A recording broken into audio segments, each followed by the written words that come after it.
말씀은 마태복음 5장 5절 말씀입니다. 마태복음 5장 5절 5페이지 5장 5절 5페이지. 뭐 여러분들 다 팔복은 다 암송하시면 좋습니다. 오늘은 세 번째, 온유한 자는 복이 있나니 저희가 땅을 기업으로 받을 것임이요. 마태복음 5장 5절 말씀입니다. 다시 한번 합니다. 온유한 자는 복이 있나니 저희가 땅을 기업으로 받을 것임이요. 아멘. 오늘은 온유한 자의 복, 팔복의 세 번째인데, 여러분 온유라는 말에 대해서 보통 이제 사전적인 의미를 가만히 보면 순진하고 순수하며 연약한 이렇게 기록이 되어 있죠. 여러분 그거 인정하십니까? 온유함이 뭐냐? 순진하다, 순수하다, 연약하다 이렇게 얘기하죠. 그런데 사실 요즘에 일반 사람들의 의식 속에 온유함이란 어떤 의미로 이렇게 되어 있냐면 순진에 빠져 있다. 이렇게 사람이 순진했어, 뭐 바보스러워, 제밥도 못 찾아 먹어, 착해 빠졌다, 약지 못하다, 이런 식으로 몰아세우는 경우가 많이 있습니다.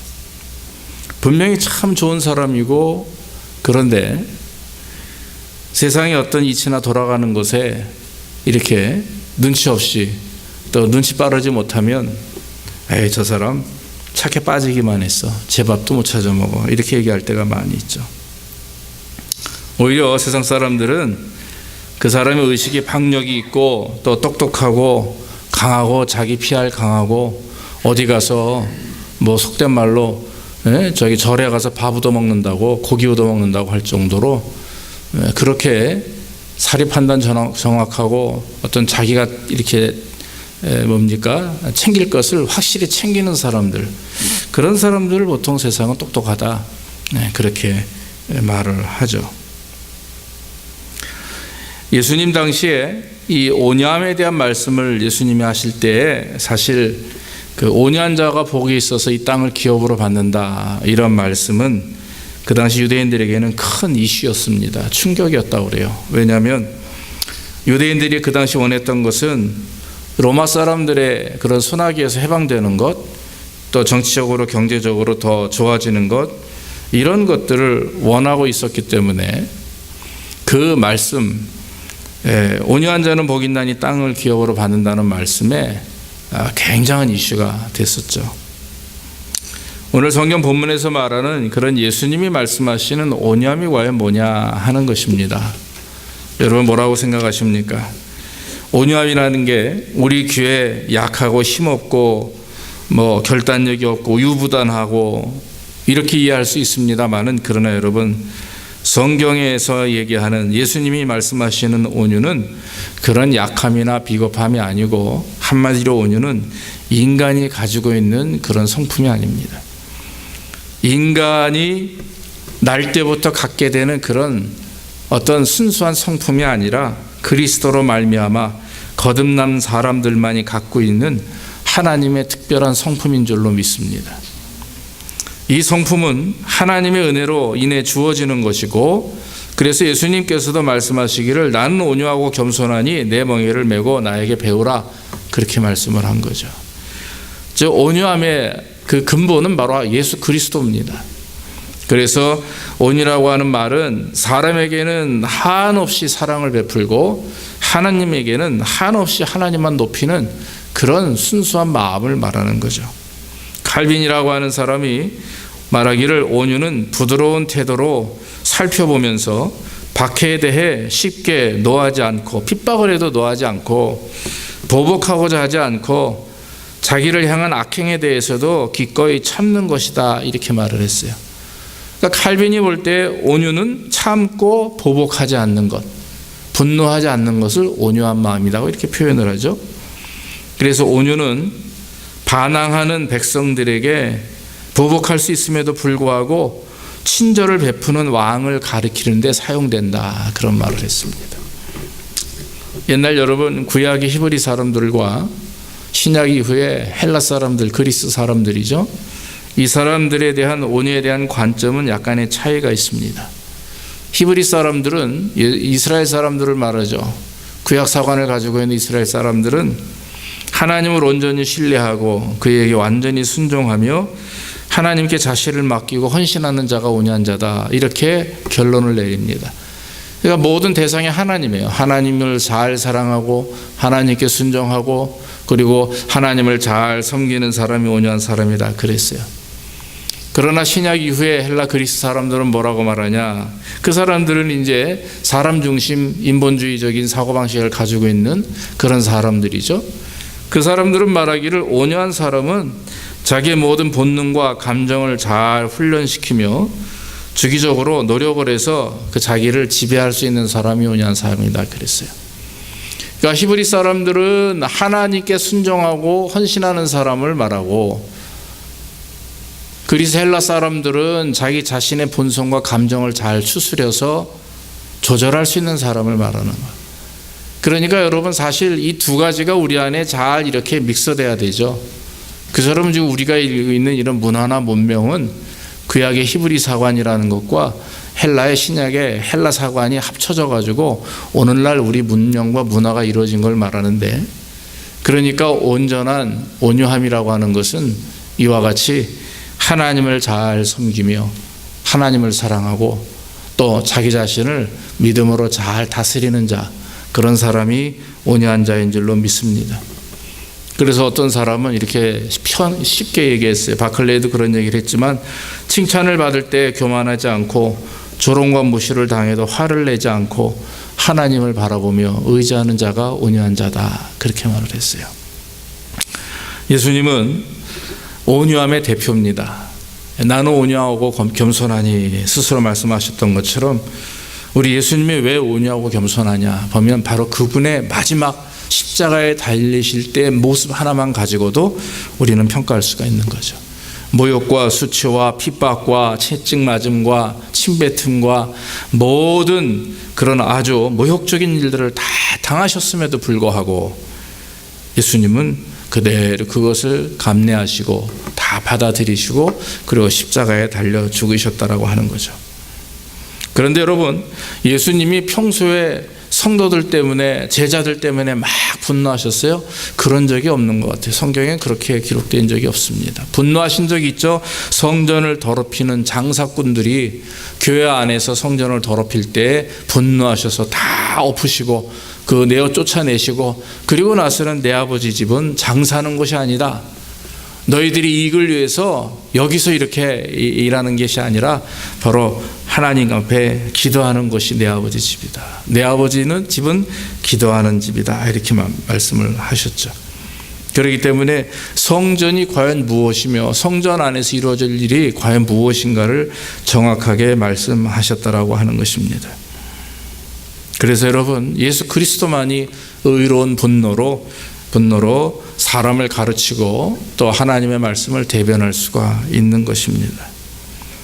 그러므로 여러분, 우리가 온유하다라고 하는 것은 그냥 착하다, 순수하다 뭐 이런 의미가 아닙니다. 온유함은 예수 그리스도의 마음을 갖는 것, 그리고 오늘 말씀대로 거듭난 자들이, 구원받은 자들이 하나님을 향하여 사랑을 또 예배하고 사랑을 나타내고 또 우리 주변에 있는 많은 사람들에게 그리스도의 사랑을 증거하는 것, 칭찬을 받을 때 교만하지 않고 여러 가지 모욕과 핍박을 받을 때에도 분노하지 않고 그저 하나님을 바라보며 그것을 잘 참아내고 인내하는 것, 그것이 진정한 온유함인 줄로 믿습니다. 성경에 보면은요, 온유한 사람의 모습들이 많이 나옵니다. 여러분, 얼마나 믿음과 신앙이 좋으면 이 성경에 기록이 되어 있겠어요. 모든 인물들이 다 그래요. 모든 인물들이, 칭찬받는 인물들이 참 많이 있어요. 그 중에 여러분 대표적으로 몇 사람만 뽑으면 저는 아브라함을 선택합니다. 아브라함은 정말 온유한 사람입니다. 바로 순종의 대표인물이죠. 순종의 대표인물. 본토 아비집을 떠나서 내가 지시한 곳으로 내려가라. 히브리서 11장에는 갈 바를 알지 못하나 아브라함이 하나님의 말씀을 따라서 순종에 내려갔다 그랬어요. 오늘날 여러분들에게 갑자기 하나님이 말씀하시면, 야 벌떡 일어나 이삿짐 싸가지고 저 북쪽으로 올라가라. 하나님 북쪽 어디요? 뉴욕이요? 어디요? 어디 말씀하세요. 뉴욕입니까? 어디입니까? 그냥 북쪽으로 올라가라. 그럼 어떡하시겠어요? 가시겠어요? 갈 바를 알지 못하는데 어디로 갈지 모르는데 어떻게 갑니까? 그런데 아브라함은 가다 보면 하나님이 인도하시겠지. 이렇게 역사하시는 거예요. 하나님이 인도하시고 하나님의 주권 속에 있음을 믿었기 때문에 그저 내 목적지가 어디인지 몰라도 솔직히 내가 비전이 없어도 하나님의 비전 안에 나를 인도하시는 거예요. 인간에게, 우리 성도들에게는 계획과 비전이 우리의 것이 아니죠. 하나님의 것이기 때문에 하나님이 인도하시는 대로 그냥 따라가는 것입니다. 그래서 우리가 종종 목표를 설정하고 무엇인가 이것을 하기 위해서 하나님 앞에 하나님 이거 하게 해달라고 기도하지만, 그러나 여러분 중요한 것은 그 목적과 비전이 과연 하나님의 뜻에 부합된 것인가, 하나님이 기뻐하시는 것인가 한번 돌아볼 필요가 있다라고 하는 거죠. 아브라함은 그러한 비전을 다 하나님께 맡겼어요. 그래서 갈 바를 알지 못하나 하나님의 말씀에 순종했다라고 하는 거예요. 결국 아브라함은 하나님 앞에 순종의 본을 보이시고 그리고 온유함의 대표인물이 되었다라고 하는 것입니다. 또한 요셉이라고 있죠. 아브라함의 손자의 아들 한참 아래예요. 4대 손자인데 이 요셉이 형제들에게 팔려서 애굽에 종살이를 합니다. 13년 동안이나 하죠. 보통 사람 같으면 형제들에게 복수하기 위해서 칼을 갈았을 것입니다. 그러나 여러분 마지막 창세기 45장 이후에 보면은 이미 요셉이 애굽의 총리 대신이 됐어요. 팔레스틴 이스라엘 지역이 너무나 가뭄이 심해서 살 수가 없어요.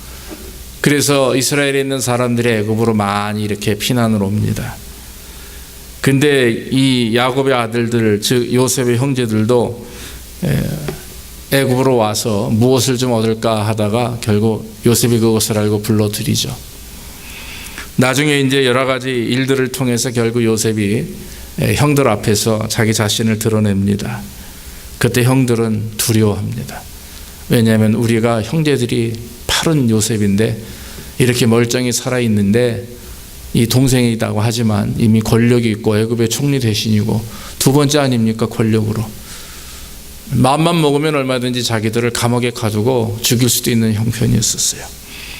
그러나 그 두려워하는 형제들을 향해서 요셉은 뭐라고 얘기합니까? 창세기 45장 5절에 보면 당신들이 나를 이곳에 팔았다고 해서 근심하지 마소서, 한탄하지 마소서. 하나님의 생명을 구원하시려고 나를 당신들보다 먼저 이곳에 보내었습니다. 이렇게 얘기하죠. 자, 요셉이 그래서 온유한 마음의 소유자입니다. 원수를 원수로 갚지 아니하고 그 자기가 경험하는 환난과 어려움을 뭐라고 생각하십니까? 지나고 보니까 이것이 하나님의 은혜였구나. 내가 가족들에게, 형제들에게 핍박을 당했지만 하나님께서 우리 아버지와 형제들을 이 애굽으로 편안하게 불러들이시기 위해서 나를 애굽에 먼저 보내셨고, 그리고 나에게 이런 귀한 은혜를, 꿈 해몽에 대한 은혜, 또 여러 가지 은혜를 주셨잖아요. 그 은혜를 통해서 애굽의 총리 대신이 된 그것을 하나님의 주권이라고 믿어버린 거예요. 하나님의 주권과 역사하심 속에서 내가 비록 과거에는 힘들고 어려웠지만 더 큰 일을 이루기 위해서 하나님이 나를 이렇게 애굽으로 먼저 보내셨다라고 하는 하나님의 섭리와 주권을 믿었기 때문에 그 요셉 덕분에 야곱과 형제들이 평안히 살 수가 있었다라고 하는 것입니다. 이처럼 하나님의 주권과 섭리를 믿고 그대로 순종할 수 있는 사람이 온유한 사람이다라고 하는 것입니다. 또 한 사람은 모세를 들 수가 있죠. 이 사람 모세는 민수기 12장 3절에 보니까 뭐라고 얘기하냐면 이 사람 모세는 온유함이 지면의 모든 사람보다 더하더라 그랬어요. 하나님이 인정하셨습니다. 왜 온유합니까? 이 모세가 후처를 얻었는데 구스 여인을 얻었어요. 그런데 그 형제인 아론과 누이인 미리암이 그걸 보고 비방하기 시작을 합니다. 자기 형제인데, 사실 아론과 미리암이 누이가 형인데 막내인 모세가 지도자 역할을 하니까 아마 마음에 좀 불편함이 있었나 봐요. 그런데 이 모세가 다른 이방 여인과 결혼을 하니까 저건 하나님의 법에 잘못된 거야. 그러면서 이제 뒤에서 수군거리기 시작하면서 백성들에게도 그런 소리문이 이제 들죠. 그러나 모세는 입 꾹 다물고 침묵하고 하나님의 때를 기다렸어요. 가서 야단하지 않고 왜 그럴 수가 있냐 변명하지 않고 분노하지 않고 그저 침묵하며 하나님께서 하실 것을 기대했어요. 결국 하나님께서는 분노하셨고 미리암은 그로 인해서 문둥병이 몸에 바라게 되죠. 그래서 큰 고통을 당하게 됩니다. 그러나 또 모세는 하나님 앞에 나아가서 형과 누이의 그런 잘못을 용서해달라고 간구하고 다시 하나님의 종으로서 역할을 잘 감당합니다. 그런 모세의 실수에 대하여 비방하고 욕했던 그 형제들도 결국 모세의 온유함으로 인해서 구원을 받게 됩니다. 이와 같이 남이 비방해도 남이 욕을 해도 반응하지 않고 분노하지 않고 꾹 참고 인내하는 거예요. 이것은 여러분 우리 가정에서도 필요합니다. 교회에서도 필요합니다. 우리의 사회생활, 우리의 이런 모든 공동체 생활 속에서 꼭 필요합니다. 왜냐하면 그런 자들이 진정으로 하나님이 기뻐하시는 그런 온유한 자이기 때문에 그래요. 신약에 와서는 여러분 베드로 두 분만 베드로하고 예수님만 말씀드립니다. 베드로는요 원래 여러분 성격이 불같은 사람이에요. 베드로는 다혈질입니다. 그래서 즉흥적으로 욱하는 성질이 굉장히 강했던 사람입니다. 배운 것이 없어서 그저 갈릴리 호숫가에서 하루 벌어서 하루 먹고 사는 어떻게 우리 속된 말로 좀 무지한 사람, 무식한 사람이에요. 힘과 성질만을 내세웠던 사람입니다. 이런 사람이 예수님을 쫓아다닙니다. 사람들이 볼 때는요, 밖에서 볼 때는 우습게 봤을 거예요. 아유, 저 인간이 뭘 할 줄 안다고 저분을 쫓아다닐까? 이렇게 욕할 수도 있었겠죠. 그러나 베드로는 묵묵히 그래도 예수님을 쫓아다닙니다. 이렇게 예수님과 같이 3년이라는 시간을 보냈어요. 많은 실수를 범했죠. 그럼에도 불구하고 예수님은 베드로를 끝까지 참고 인내하시며 그를 잘 감싸주십니다. 근데 하여튼 열심인 것, 주님 곁에서 주님을 보필하는 일은 하여튼 누구를 따를 자가 없었어요. 그와 같이 열심히 예수님을 쫓아다니고 섬겼습니다. 그런데 마지막 아주 커다란 실수를 범하죠. 예수님이 잡히시던 밤에 말고의 길을 잘라버립니다. 예수님이 겟세마네 동산에서 내려오시는데 제사장과 가룟 유다와 이 사람들이 예수님을 잡으려고 왔어요. 그때 분노해가지고 남이 가지고 있는 칼을, 군사의 칼을 빼가지고 칼을 휘둘렀는데 제사장의 종에 있는 그 말고라고 하는 사람이 귀가 잘려나갔어요. 그때 예수님께서 갑자기 말씀하시죠. 칼로 일어선 자는 칼로 망할 것이다. 베드로야 조심하라 이런 말이에요. 분노하지 마라. 성질을 자꾸 부리지 말아라. 이런 말입니다. 그 이후에 마지막 법정 앞에 가서도 예수님의 말씀대로 베드로는 예수님을 3번이나 부인합니다. 내가 다 굴기 전에 나를 3번 부인할 것이다. 속으로는 왜 예수님이 저런 말씀을 하실까? 나는 그런 사람이 아닌데. 그럼에도 불구하고 말씀대로 결국 베드로는 예수님을 3번이나 부인합니다. 왜냐하면 그 마음속에 있는 진실한 믿음이 사실은 감정에 치우쳤던 믿음이 많았기 때문에 그래요. 결국 여러분 베드로전서 3장 8절로 9절에 보면 재밌는 말을 하는데 베드로가 무슨 고백을 하냐면 이렇게 고백합니다. 마지막으로 말하노니 너희가 다 마음을 같이하여 동정하며 형제를 사랑하며 불쌍히 여기며 겸손하며 악을 악업으로 욕을 욕으로 갚지 말고 도리어 복을 빌라 이랬어요. 악을 악으로 욕을 욕으로 갚았던 인생이 누구였어요? 베드로였었어요. 베드로는 자기가 조금이라도 당하는 꼴을 못 참아요. 확 그냥 가서 해버려야 돼요. 내 예수님, 내가 따르는 예수님 조금이라도 상처받는 거 못 참아요. 확 가가지고 원수 갚아버려야 돼요. 그런 불같은 소유의 사람이었는데 나중에 지나고 예수님의 부활을 체험하고 또 예수님을 바라보고 난 이후에 베드로는 완전히 변화되었습니다. 그리고 나서는 진짜 온유함이 무엇인지, 진짜 그리스도의 마음이 무엇인지 깨닫게 되자 예수님 그 베드로는 이렇게 얘기하는 겁니다. 사랑하라, 겸손하라, 불쌍히 여겨라, 악을 악으로 갚지 말고 도리어 그들을 위해서 복을 빌어주라. 그것이 진정한 온유라고 하는 것입니다. 아마도 자기 예전의 잘못된 모습들을 회상하면서 이렇게 얘기했을 겁니다. 마지막으로 예수님은 말씀하셨듯이 마태복음 11장 29절에 나는 마음이 온유하고 겸손하니 나의 멍에를 베고 내게 배우라 그랬어요. 예수님이 십자가의 대속을 원하는 말씀하시는 뜻입니다. 주님의 고통과 아픔을 아셨음에도 불구하고 사랑과 은혜로 직접 몸으로 베푸신 실천하신 그런 그리스도의 마음입니다.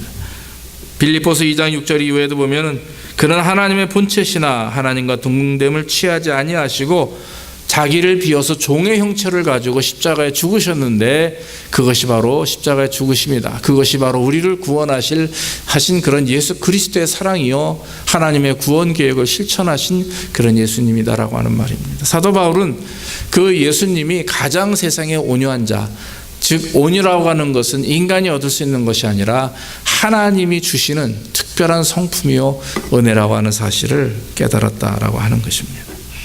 사랑하는 성도 여러분, 수없이 많은 자들이 온유함을 가지고 있고 우리 성도들 가운데서도 우리 신앙인들 가운데서도 실제적으로 주님을 깊이 영접하고 주님과 동행하는 자들에게 진정한 온유함이 있는 줄로 믿습니다. 온유는 내가 날 때부터 갖고 있는 게 아니에요. 그건 하나님을 잘 믿을 때 생기는 사랑이에요. 용서하는 것, 겸손하게 하는 것, 교만하지 않는 것, 남을 이해하는 것, 이런 모든 것들이 참고 인내하는 것, 이런 모든 것들이 온유함이라고 하는 것입니다. 이런 온유한 자에게 하나님이 주시는 복은 오늘 말씀대로 땅을 기업으로 받는다라고 하는 것입니다. 세상 사람들의 사고방식으로 이 말씀을 본다면 아마 물질적인 축복을 말할 겁니다. 내가 땅을 사야 되나, 당장 로또를 해야 되나, 내가 지금 뭘 해야 되지 않을까, 이런 생각을 할 수가 있죠. 일확천금을 누리고 이 세상에서 부귀영화를 누리는 것을 땅을 기업으로 얻는다라고 말할 수도 있습니다. 그러나 여러분, 하나님의 말씀하시는 것은 이런 세속적인 물질 축복이 아니에요. 오늘 땅을 기업으로 받는다는 말씀은 궁극적으로 새하늘과 새 땅, 즉 천국을 기업으로 받는다, 그런 뜻입니다. 마태복음 25장 34절에 예수님이 뭐라고 말씀하시냐면 그때 임금이 그 오른편에 있는 자들에게 이르시되 내 아버지께 복을 받을 자들이여 나와 창세로부터 너희를 위하여 예비한 나라를 상속받으라, 그렇게 말씀을 했어요. 지금 우리가 여러분 여기 계시면서 정말 좋은 집도 하나도 없고 또 사실 이 땅에서 살아가며 땅 한 평도 없고 좋은 차도 없고 또 어디 남에게 내세울 게 없지만 그러나 우리가 믿음으로 신앙생활을 잘하고 주님 오시는 그날에 우리가 주님 앞에 나가면 또 우리가 죽어서 저 천국에서 영생 복락을 누리는 그런 모습을 가지고 있을 때 하나님은 뭐라고 얘기하세요? 아이고 수고했다, 잘 왔다, 여기가 바로 네가 거할 곳이다. 우리가 생전에 보지도 못하고 경험하지도 못했던 그런 의리의리한 복을, 그런 집과 그런 모든 것들을 여러분들에게 주실 줄로 믿습니다. 저는 확신해요. 길 가다 보면 수백 밀리언, 아니 수밀리언 이상의 집들 많잖아요. 그라지가 막 6개 있는 것도 있더라고요. 다니엘 기동 가다 보니까 기본이 4개더라고요. 우와, 좋겠다. 천만의 말씀이에요. 이 땅에서 아무리 그런 집을 가지고 소유한다 할지라도, 좋은 차를 가지고 있다 할지라도 그 마음에 예수 그리스도를 믿는 믿음이 없으면 그것이 더 헛된 것이잖아요. 비록 우리가 여러분 이 땅에서 좋은 차도 없고 집 한 칸 없지만 그러나 하나님 의지하고 믿음으로 살 때 온유한 마음을 가지고 분노하지 않고 탐내지 않고 욕심부리지 않고 그저 주신 것에 감사하며 그때그때 하나님의 기쁨이 되기 위해서 순종하고 나 스스로를 잘 믿음으로 감당하고 조절할 때 하나님은 그 이미 우리를 위하여 다 준비하시고 예비하신 줄로 믿습니다.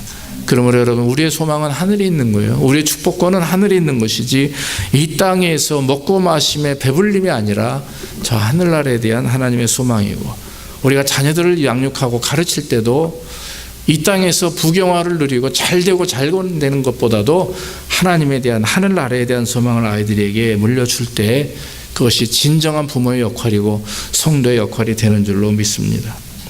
불의하거나 불순종하거나 이러면 절대로 하나님의 나라를 유업으로 받을 수가 없습니다. 비록 이 세상에서 우리가 힘들고 어려워도 하나님 말씀대로 순종하는 거예요. 그래서 여러분, 온유한 자는요, 결론적으로 말씀드리면 약한 사람이 아니에요. 온유한 사람은 비굴한 사람이 아닙니다. 온유한 사람은 우유부단한 사람이 아닙니다. 온유한 사람은 이래도 흥 저래도 흥 하는 그런 사리 판단 분별력이 부족한 사람이 온유한 사람이 아니에요. 온유한 자는 하나님의 말씀에 순종하는 사람입니다. 온유한 사람은 박해를 받아도 분노하지 않는 사람이에요. 보복하지도 않고 그것을 받으면서 오래 참으며 하나님의 때를 기다리는 자. 이 가운데서도 내가 저 환난거리움 있을 때에도 하나님의 은혜가 있고 하나님의 역사하심이 있다라고 하는 그 주권을 믿을 때 우리는 그 어려움과 환난을 잘 이겨낼 줄로 믿습니다. 온유한 자는 선으로 악을 이기는 자입니다. 원수 갚는 일은 하나님이 하시는 일이에요. 인간이 원수 갚는 일이 아닙니다. 그러므로 하나님께 맡기고 하나님을 의지할 때에 진정한 온유함이 우리 안에 충만하게 되는 줄로 믿습니다. 그러므로 여러분, 진심으로 저와 여러분들이 이 땅에서 온유함을 누리기 위해서는 제일 중요한 게 죄를 회개하고 날마다 예수님을 확신해야 돼. 믿습니까? 구원받음에 대한 확신과 내가 예수님을 믿는 자로서의 확신을 가지고 성령 충만할 때 성령의 9가지 열매 중에 온유함 아닙니까? 온유함만 이루어지는 게 아니라 그 모든 9가지 열매가 내 안에 충만하게 열려지게 되기 때문에 성령 충만하고 성령 충만하기 위해서 노력하고 기도하고 내 안에서 성령 충만하지 못함을 내가 느낄 때는 너 하나님 앞에 무릎 꿇고 기도하며 주님 말씀 가운데 있을 때 분명히 하나님은 우리를 온유한 자로 축복하시고 우리가 그 온유함을 가지고 이 땅에서 끝까지 주님 앞에 나가는 날까지 믿음으로 살 때에 주님은 이 땅의 복을 주시는 것뿐만 아니라 제일 중요한 저 하늘나라에 대한 축복, 하늘나라에 대한 하늘나라의 상속을 우리에게 허락해 주실 줄로 믿습니다. 이런 은혜가 저와 여러분들이 있기를 주의 이름으로 축원합니다. 기도하겠습니다. 하나님 아버지 감사합니다. 온유함은 그저 순수하고 우유부단하며 약한 모습이 온유함이 아니라고 생각합니다. 오늘 주님 말씀은 온유한 자는 구원받은 사람들만이 가질 수 있는 하나님의 성품이라고 하셨는데 예수님의 말씀대로 나는 온유하고 겸손하다 말씀하신 것처럼 우리가 그리스도의 성품을 따라가게 인도하여 주옵소서. 아버지, 주님이 가지고 계신 온유함도 우리가 소유하게 하시고 아버지 하나님, 겸손함으로 우리 주님 말씀대로 순종하는 삶이 되게 인도하여 주옵소서. 순종하며 겸손하며 또 삶 가운데 분노하지 아니하고 보복하지 아니하고 원수 갚지도 아니하며 우유부단하지 아니하며 약하거나 비굴함이 없이 하나님의 말씀에 바로 서서 흔들림이 없는 굳건한 믿음으로 담대하게 나아갈 수 있도록 인도해 주시옵소서. 하나님, 우리가 이 땅에서의 부유함을 바라기보다 저 하늘나라의 상급을 더 사모하게 하시고 저 하늘나라에 대한 소망을 가지고 하늘나라의 상속권을 우리에게 주심을 믿고 믿음으로 담대하게 이 땅에서 살아갈 수 있도록 복을 내려 주시옵소서. 감사하며 예수님의 이름으로 기도하옵나이다. 아멘. 아멘. 507장 우리 찬양하면서 예물을 드리겠습니다.